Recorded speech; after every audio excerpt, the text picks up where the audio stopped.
আমার বাবা একজন অনেক বড় সরকারি কর্মকর্তা। মামা কোনো একটা কোম্পানির জিএম হিসেবে আছেন। তাদেরকে কি আমরা সিভিতে রেফারেন্স হিসেবে দিতে পারি? আসসালামু আলাইকুম। This is Tanvir from the right fit. CV episode mistake number 7, reference. সিভির একদম লাস্ট পার্টে রেফারেন্স অংশটা থাকে। এখানে আমরা অনেক সময় দেখা যায় যে আমাদের নিজেদের আত্মীয়-স্বজন, ইনফ্যাক্ট অনেক সময় আমরা দেখেছি যে নিজের বাবাকেও দেয়া হয়েছে রেফারেন্স হিসেবে, অথবা মামা, চাচা, বড় ভাই এরকম কাউকে রেফারেন্স হিসেবে দেওয়া থাকে। অ্যাকচুয়ালি আপনার ফ্যামিলি মেম্বার কেউ রেফারেন্স হিসেবে থাকলে এইচআর এর কাছে কোনো ভ্যালু অ্যাড করে না। কেন?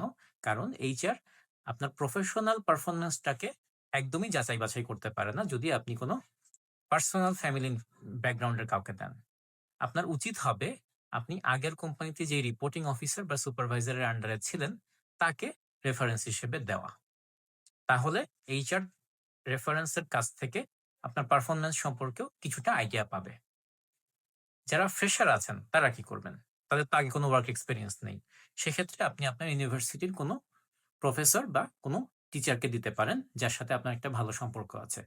তবে অবশ্যই যাকে রেফারেন্স হিসেবে আপনি দিচ্ছেন, তাকে ইনফর্ম করে তার পারমিশন নিয়ে তারপরে দিন। কারণ এইচআর থেকে যখন একটা ফোন তার কাছে যাবে, উনি হয়তো হঠাৎ করে খেয়াল করতে পারবে না আপনার নামটা।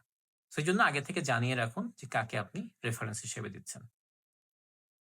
সাথে থাকার জন্য অসংখ্য ধন্যবাদ। ভালো থাকুন।